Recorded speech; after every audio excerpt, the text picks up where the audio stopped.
They can't come in dressed like that, Patricia Van Dermeyer said, standing in the middle of the clubhouse roundabout like she owned every inch of it. It violates the community's public decency code. My hands tightened on the wheel.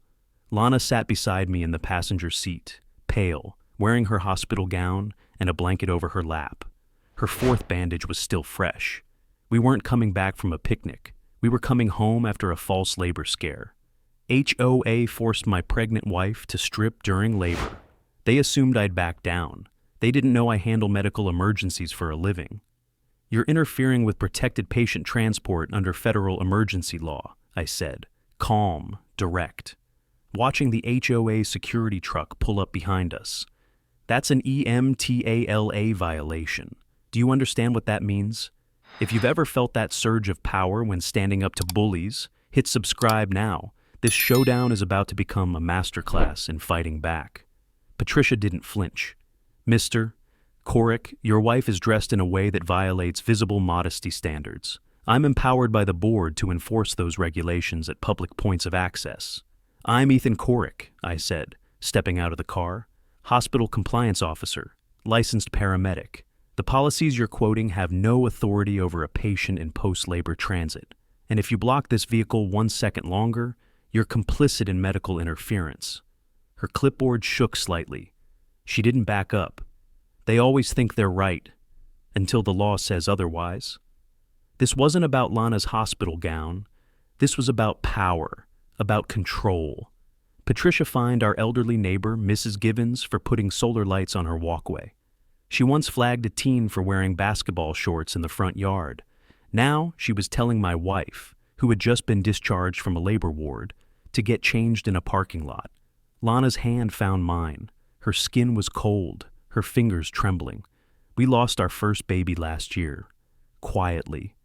A miscarriage no one but us really saw. This time, I was ready for anything, except this. A clipboard and a rulebook in the hands of someone who had no idea what it meant to protect a life. She's not your jurisdiction, I said. Patricia held her ground. Until she changes into suitable attire, she cannot enter this community.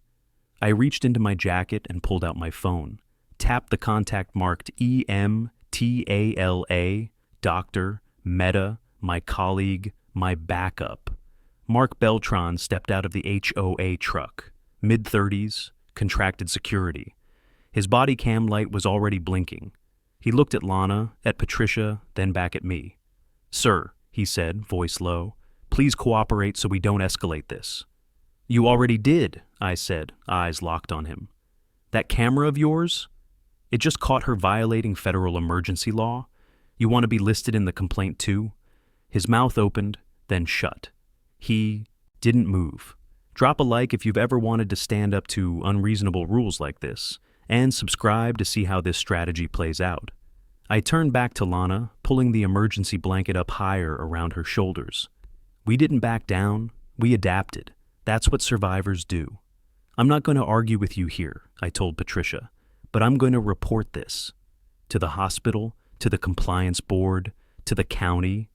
She smirked. I smiled back. Where are you watching from? Because this wasn't just about a gown. It wasn't just about Lana. It wasn't even just about me. This was about dignity, medical rights, and a neighborhood that didn't know who it was messing with. They thought I was just another quiet neighbor. They were wrong. Patricia didn't stop us. Not really.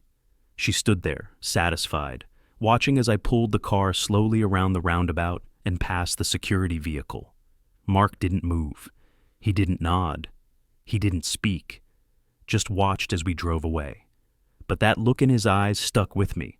Lana rested her head against the window, eyes shut tight. I kept one hand on the wheel and the other over hers. We didn't speak for the rest of the drive. Sienna Ridge Estates wasn't just a neighborhood. It was a brand, a curated illusion of civility. The landscaping was symmetrical, the signage polished, the mailboxes uniform.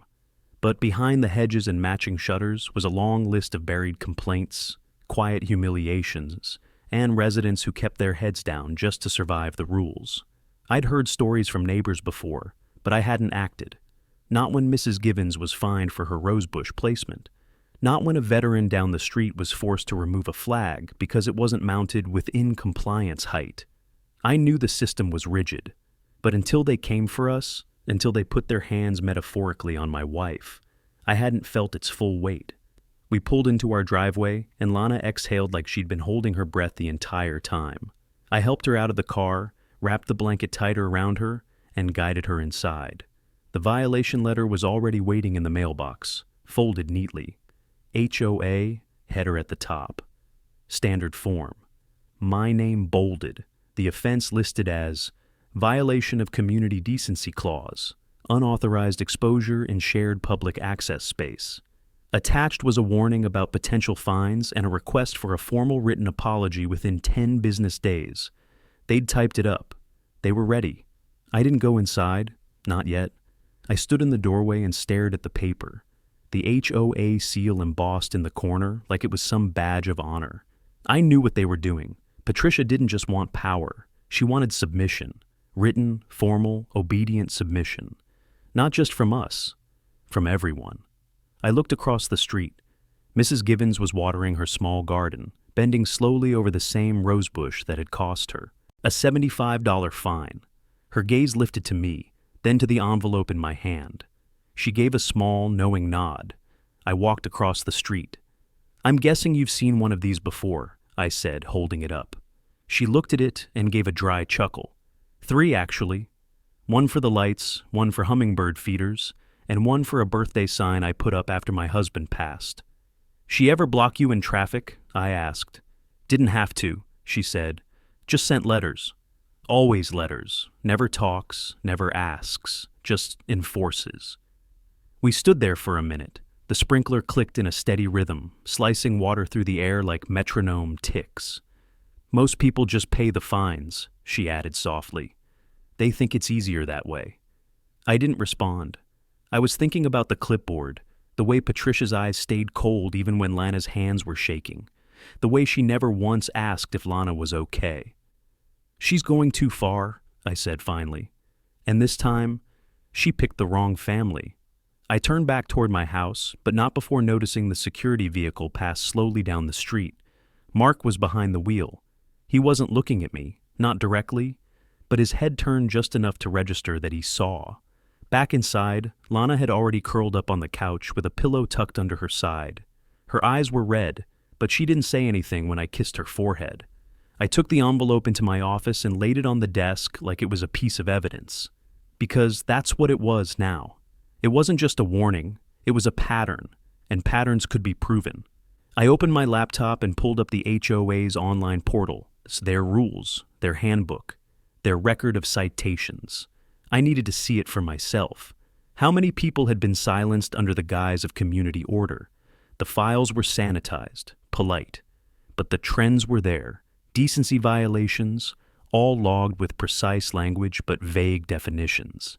Every citation just ambiguous enough to give Patricia room to decide who was in and who was out of line.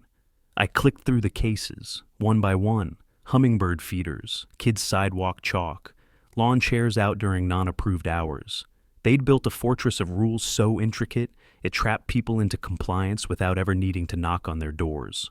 But now she'd stepped out of her fortress and into mine. This time, someone qualified was watching. Mark Beltran hadn't signed up for this. That much was clear the moment I saw him again. The next morning, I spotted his SUV parked across from the community park, engine on, windows up, staring at nothing. He wasn't patrolling, he wasn't typing. He was just sitting there, body still, like he was deciding whether to drive away and never look back. I didn't approach him, not yet. But I made sure he saw me when I crossed toward the sidewalk with Lana's discharge papers in hand.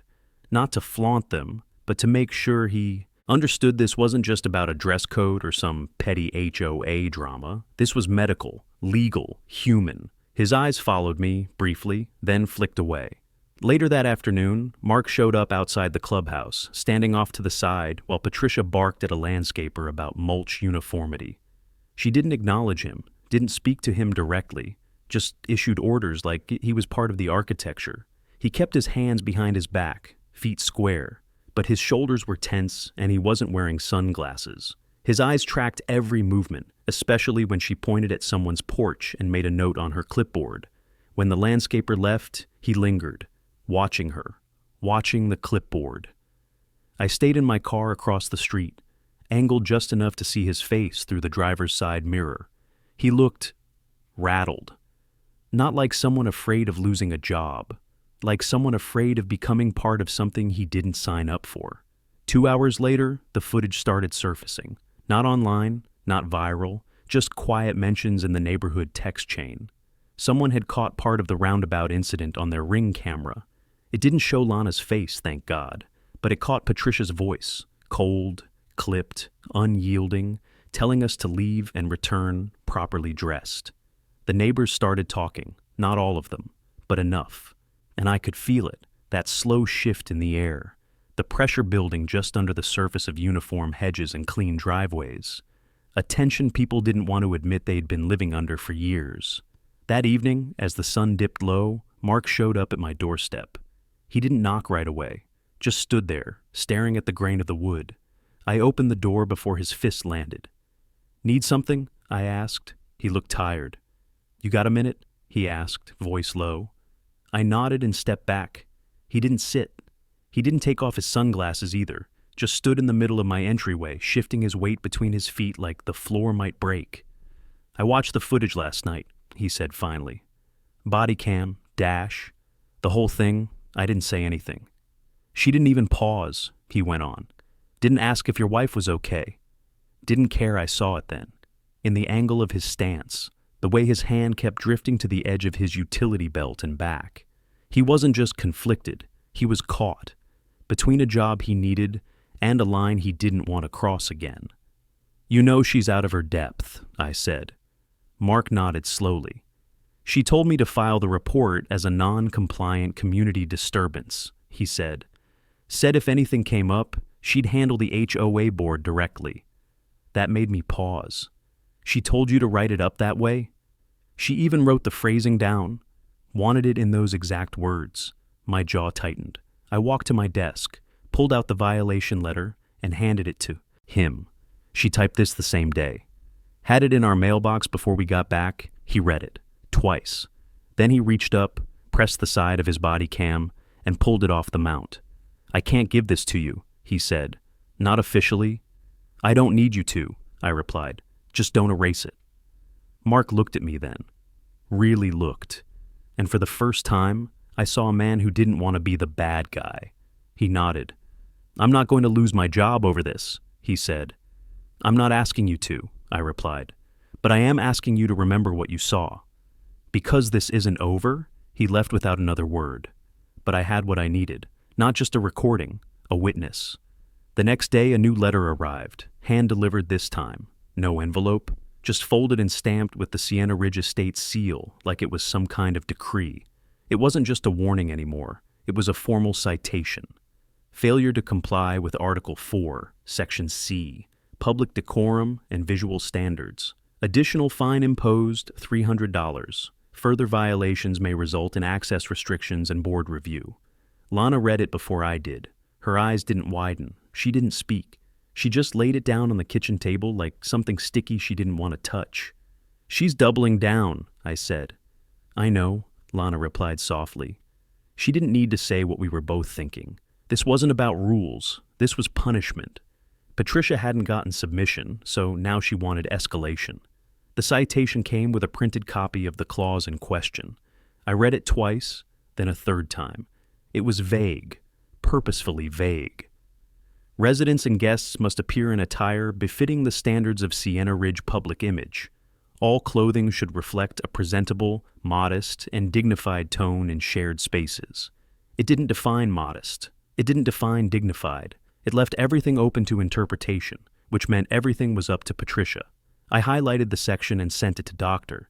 Maida with a note, "Is this enough to prove subjective enforcement in a medical context?" She replied in less than an hour. If she issued the violation knowing Lana was a patient, that's not just subjective. That's targeted interference. You're close. Get more. I stood in the kitchen, staring at the paper, then at Lana. "I'm not letting this go," I said. "I didn't expect you to," she replied. That night, I sat in the community clubhouse parking lot in my car, watching residents trickle in and out. It was a Thursday, Patricia's unofficial patrol day. She always walked the main loop with her clipboard at dusk, checking lawns, flagpoles, porch decorations, and parking violations like a queen inspecting her kingdom. She arrived at 6:03 p.m., like clockwork. Same blue blouse, same tablet, same disapproving stare behind wireframe glasses. But this time, I wasn't just watching her. I was watching who she watched. A boy's bike leaned slightly against a garage. She made a note. A wind chime rang faintly from a porch. Another note. An elderly man sat on a front step with a robe slightly parted over his knees. She paused longer there, then scribbled. None of it was safety-related. None of it threatened property values. All of it was image. At 6:26 p.m., she passed the Hollister house. Sarah Hollister was 7 months pregnant and watering her front flower bed in leggings and a sports bra. Patricia slowed, made a note, then doubled back 10 minutes later. By the time she finished her loop, I'd counted 7 interactions and at least 5 notes that could be cited under the same public image clause. But the real trigger came the next morning. The Hollisters got a warning. Unapproved attire in outdoor space. No fine yet. But Sarah was livid.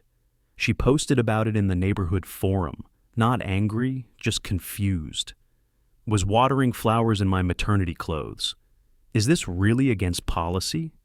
That post lit the match. Within hours, 3 other women shared similar experiences. Notes about shorts, tank tops, yoga pants, all cited under the same clause. And none of them had known the others had been written up. One message caught my attention. My mom was cited last month for wearing a hospital gown while walking with a portable oxygen tank after surgery. Patricia said she made the neighborhood look like a facility. I stared at the screen, jaw locked. I read the message twice. This wasn't about Lana. It never had been.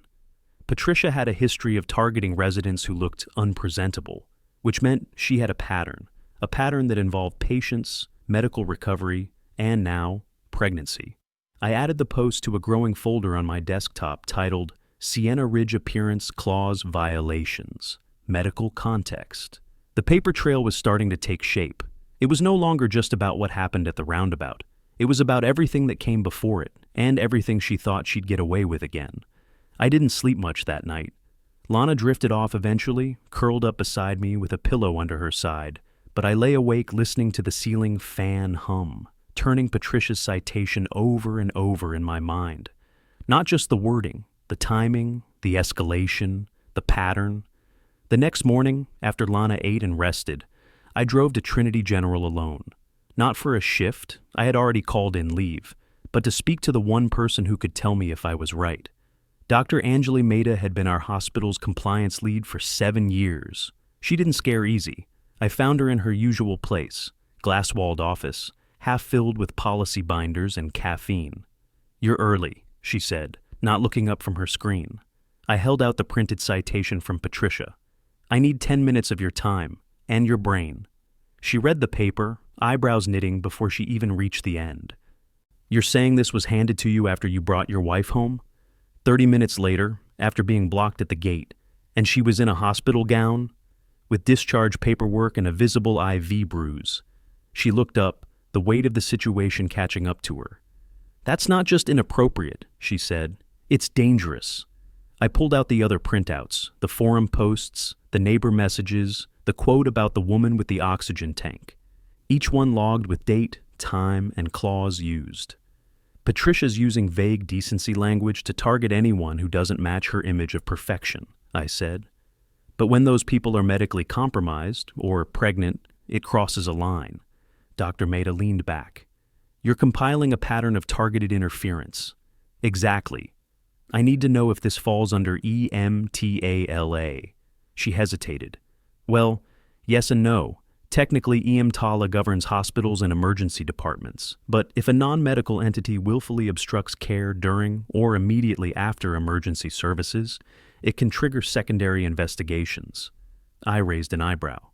"If you submit a complaint to CMS," she continued, "and show that your wife was delayed re-entry into your home due to a non-medical gatekeeper, one who wasn't trained, wasn't qualified, and made arbitrary demands during recovery, it could be deemed interference. Even if they're an HOA, if they claimed any kind of authority over medical appearance or care, and they acted on it, that's where it gets messy. And legally actionable. That was all I needed to hear. We spent the next hour going over the details. She helped me structure the formal complaint. We gathered the timestamps, violation notice, screenshots of the forum posts, and even references to previous residents who had filed unrelated complaints. It was still a framework, but the bones were there, and that was enough. Before I left, Doctor, Meta paused at her office door. You realize what you're doing is going to shake a hornet's nest, right? I'm not doing this for me, I said. I'm doing it so no one else gets humiliated like Lana was. She nodded. Then you better be thorough, because they'll push back hard. On the way out, I passed through the ambulance bay. Familiar territory, though not my assignment anymore. A paramedic I used to train nodded at me. Everything good, Ethan? Working on something, I said. And I was. More than just a complaint. I was building a case. Back home, I added the new documents to the growing folder on my desktop. I named it something simple. SR_CIT_violations_COMP. Because I didn't want it to sound dramatic. I wanted it to sound like what it was. Evidence. I watched Lana sleep later that afternoon, blanket pulled up to her chin. She looked peaceful now, but the image of her sitting in that car, shoulders hunched, eyes wet, blanket clutched against her like armor, that stayed with me. Patricia thought she'd won by enforcing an image, but I didn't care about images. I cared about what was legal, what was right. And I had just confirmed that she crossed a line no clipboard could protect her from. The next morning, Lana had another contraction. It was sharp enough to pull a gasp from her as she reached for the counter, steadying herself. I dropped the spoon I was holding, hands already on her waist, guiding her to the couch.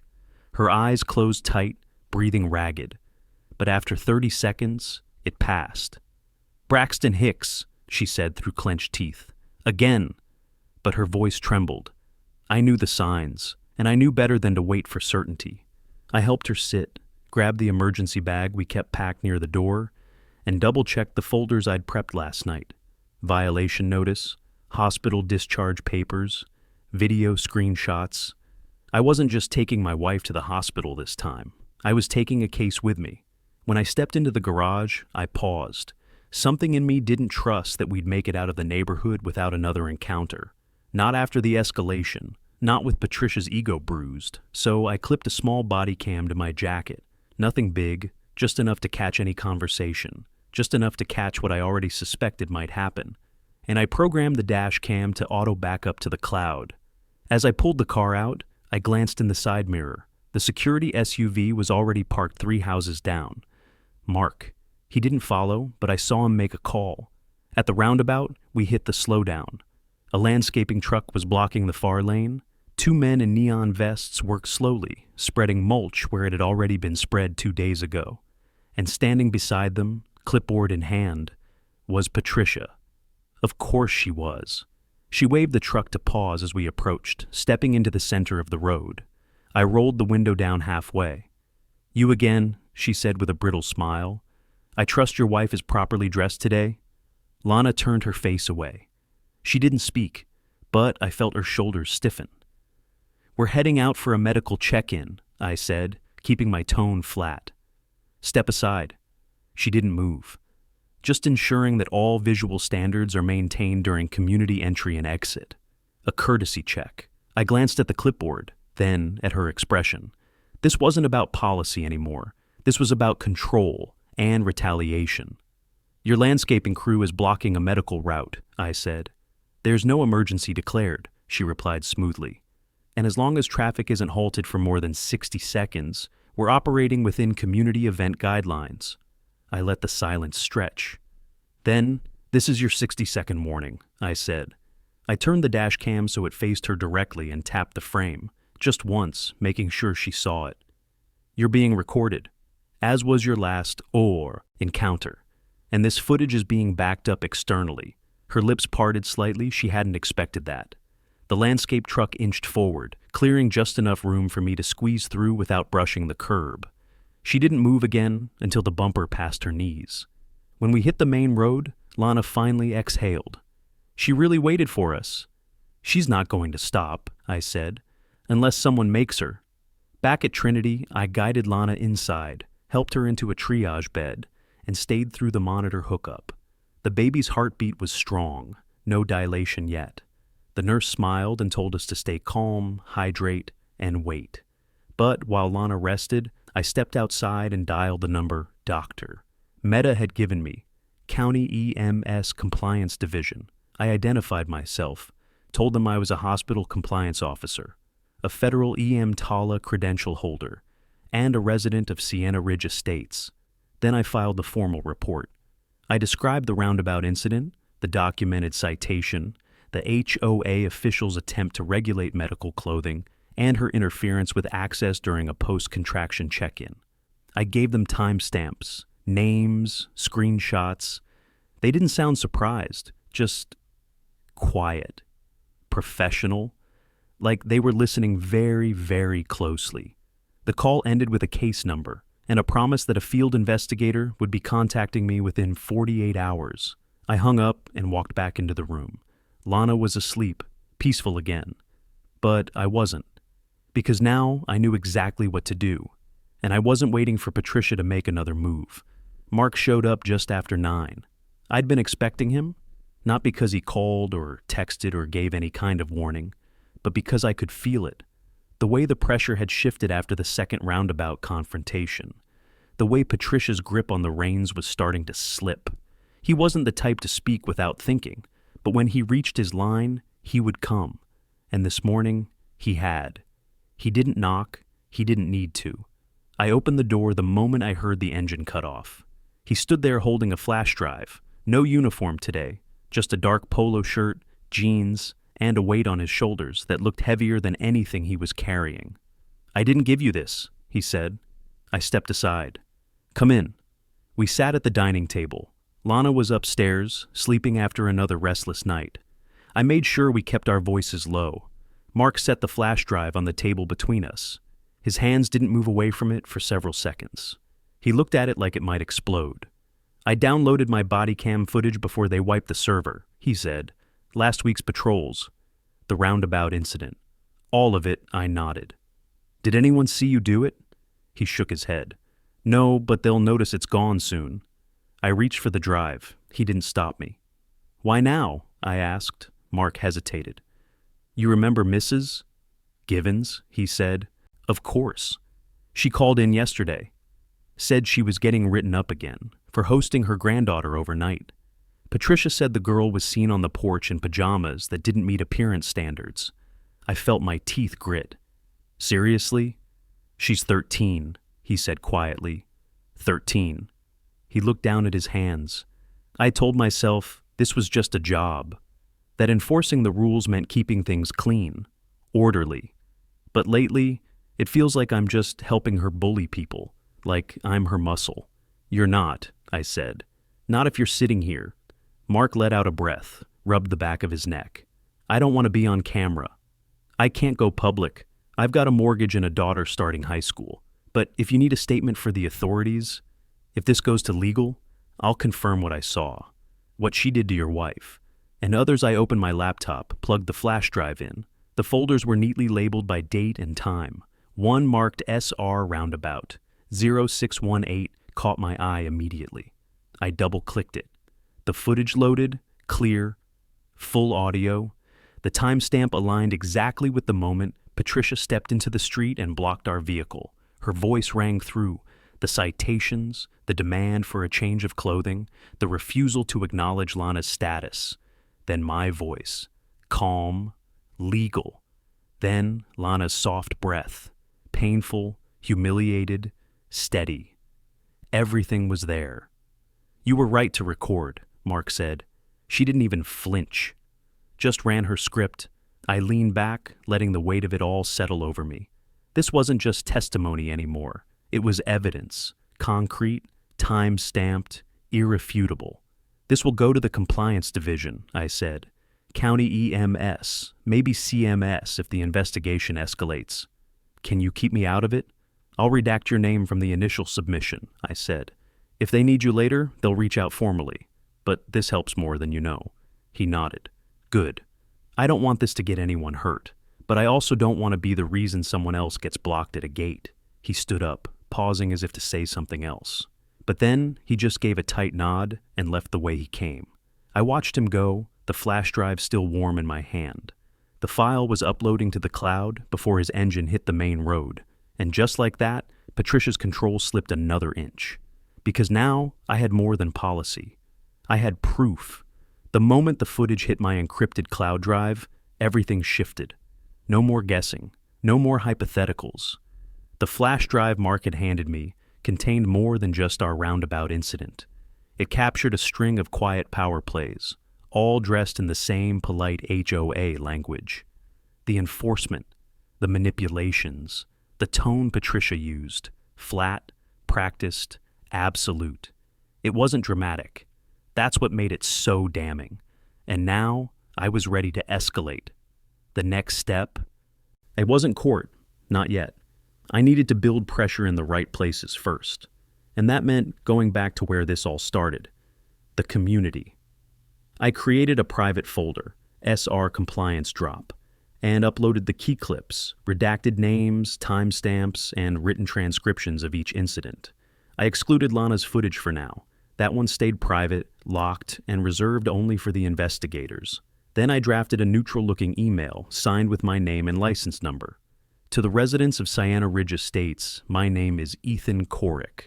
I'm a hospital compliance officer and a licensed paramedic. Over the last 2 weeks, I've collected evidence of repeated HOA actions that may constitute interference with emergency care, discriminatory enforcement of appearance-based clauses, and potential violations of federal patient protections.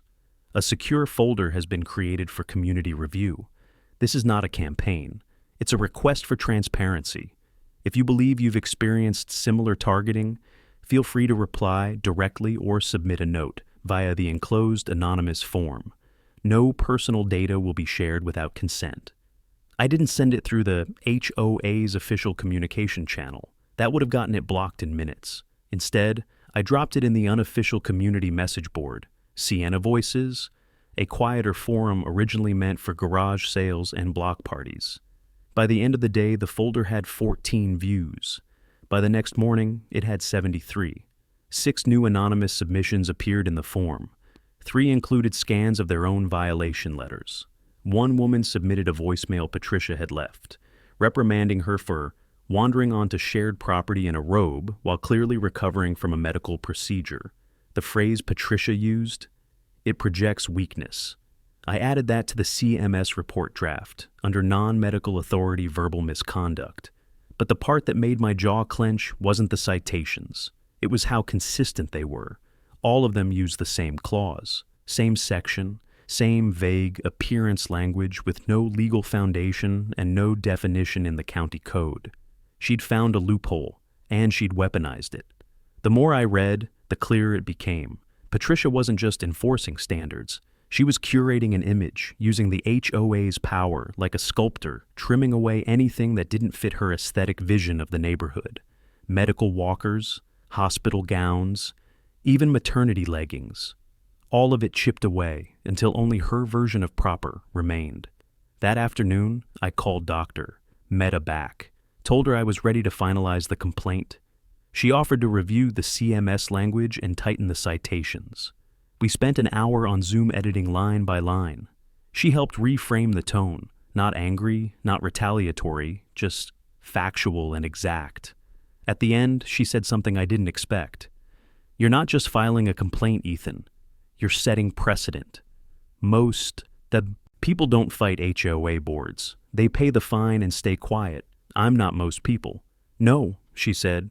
"You're not." When the draft was done, I sent a clean version to the county EMS division and logged the confirmation number in my binder. Then I updated the community folder with a progress note. Complaint officially filed with EMS Oversight Board. Under review. Evidence compiled and submitted under full compliance with federal and county standards. No further action required from residents at this time. I didn't sign it, didn't need to. The name on the document would speak loudly enough when the time came, because the next time Patricia tried to stand in someone's way, she wouldn't be holding a clipboard. She'd be holding a subpoena. By the weekend, the neighborhood felt different.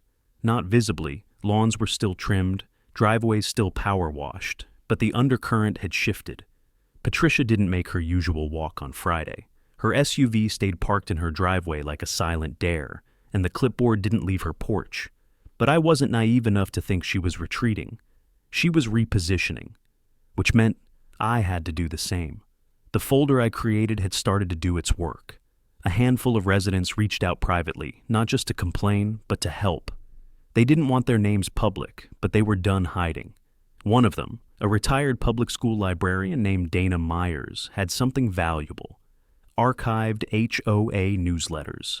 She'd been collecting them for years. I met her at her back porch, which backed up to the perimeter wall of the community.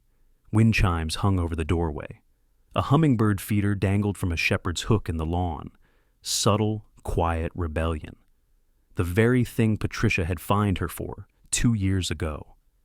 "You'll want this one," she said, handing me a weathered binder. Volume 47, Issue 3.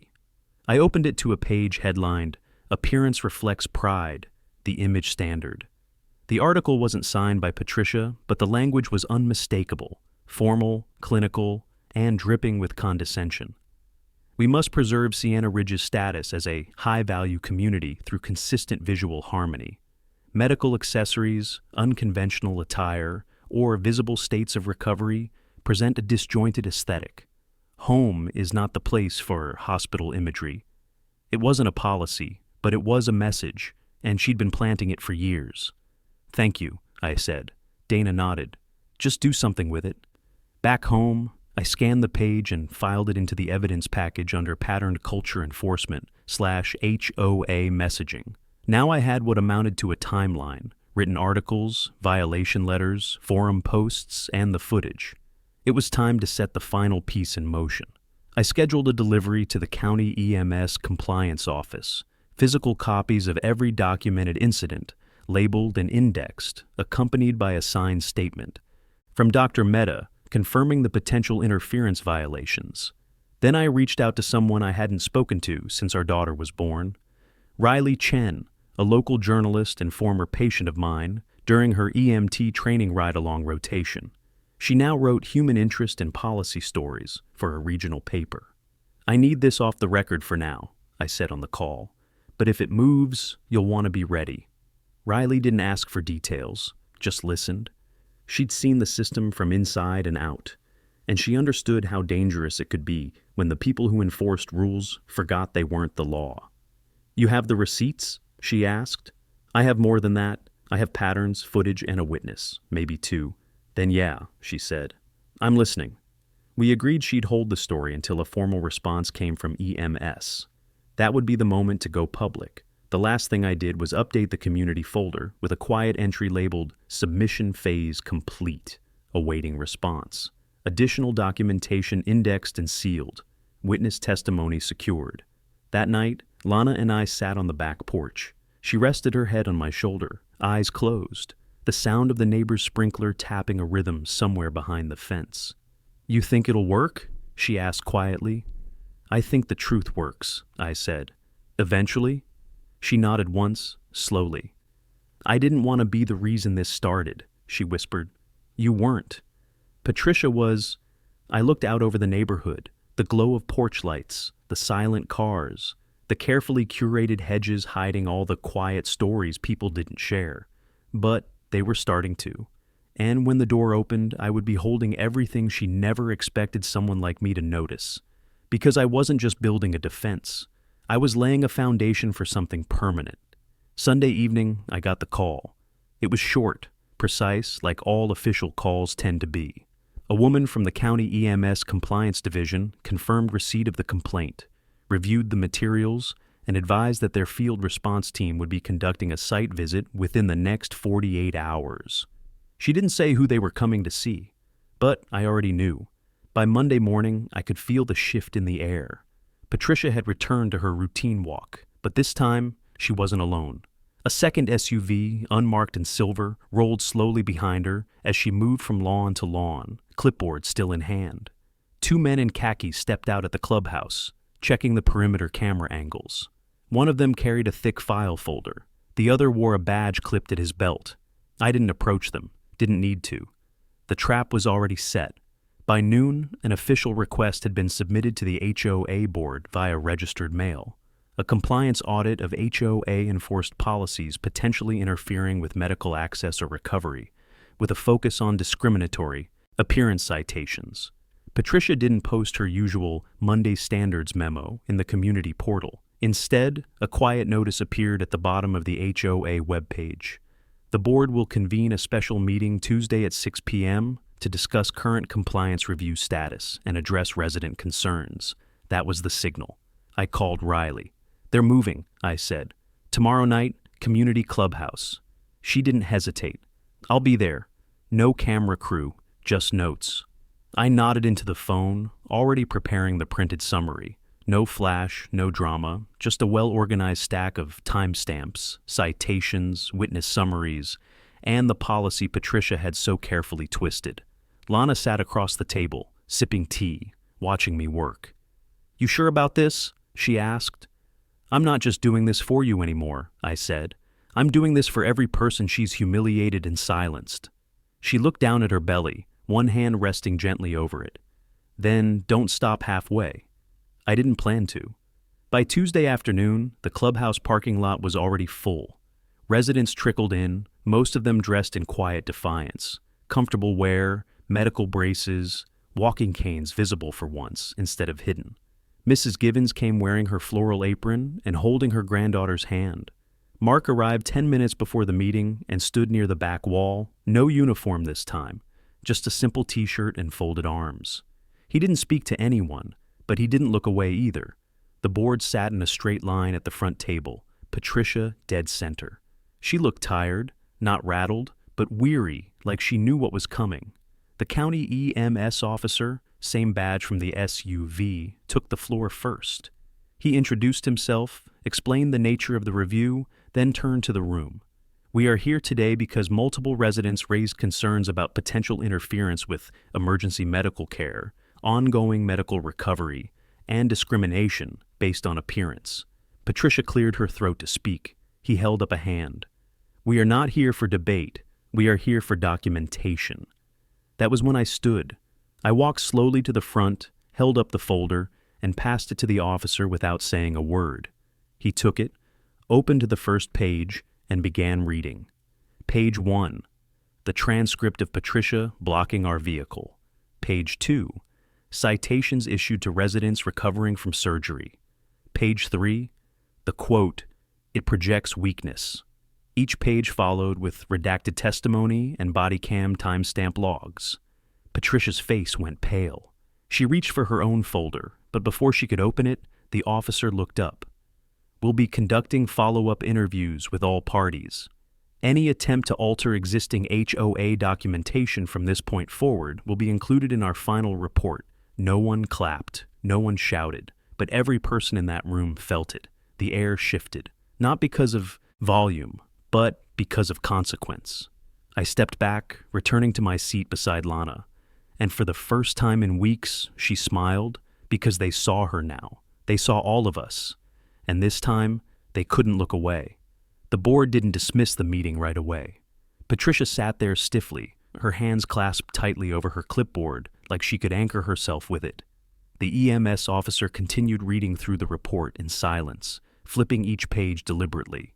No commentary, no drama, just a methodical unpacking of everything she had buried under language and power.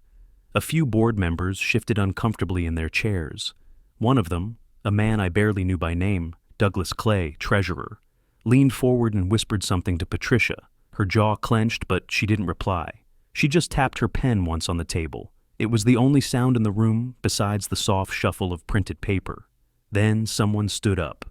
Mrs. Givens. No permission asked, no preamble.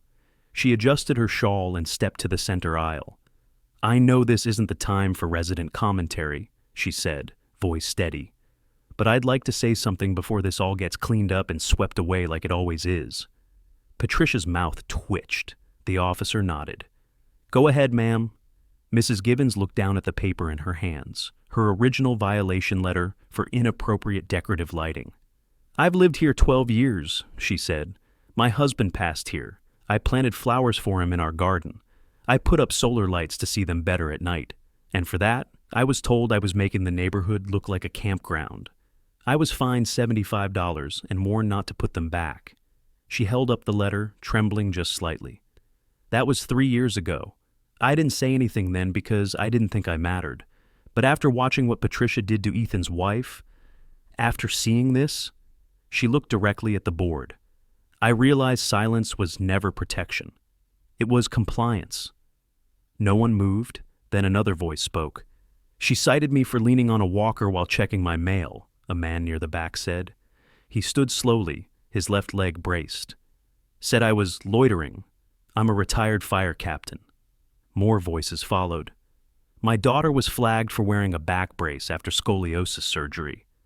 She made me move my medical scooter into the garage mid-rehab, said it was an eyesore."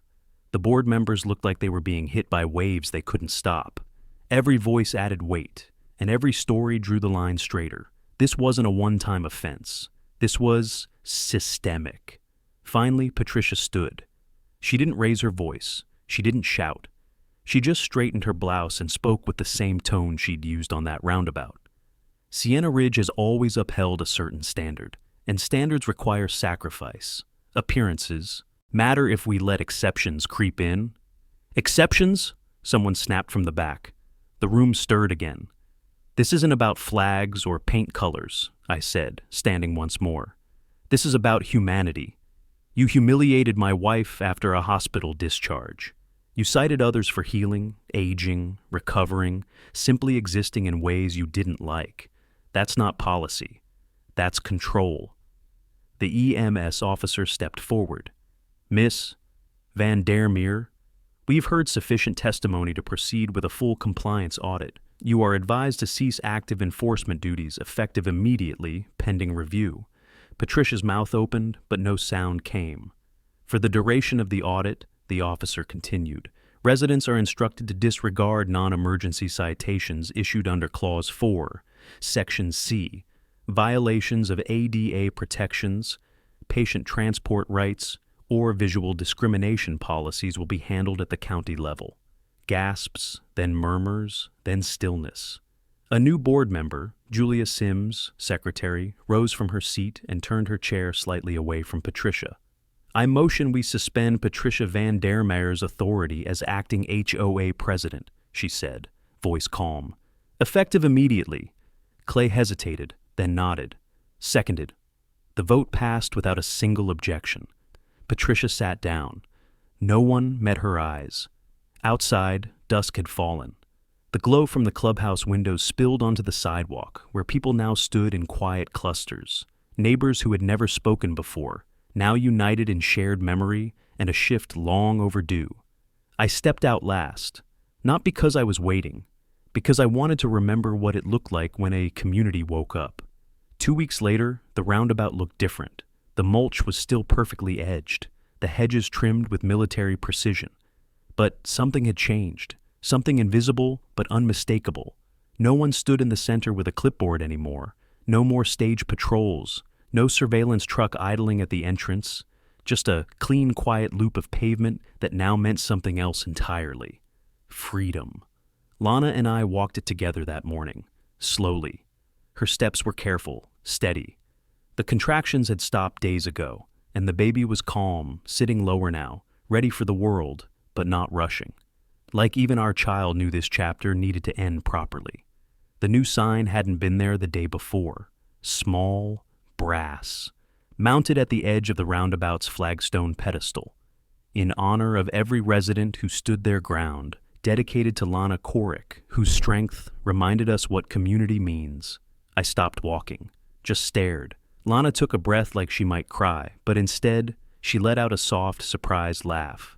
"I didn't want this," she whispered. "You didn't ask for it," I said. "That's what makes it matter. The EMS compliance report came back finalized last Friday. Patricia's enforcement methods were deemed consistently discriminatory in language and application, and her use of Section C had been flagged for review at the state level. A memo went out from county legal. Appearance-based policy enforcement must never obstruct medical, rehabilitative, or disability-related circumstances. Community standards are not a substitute for lawful compassion. She resigned quietly, no press release, no apology. Just a typed note handed to the board during a closed-door session. I heard she was considering a move to a stricter community in Arizona. Good luck with that.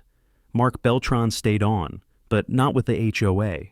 After the audit, he terminated his contract and took a job with County Emergency Coordination.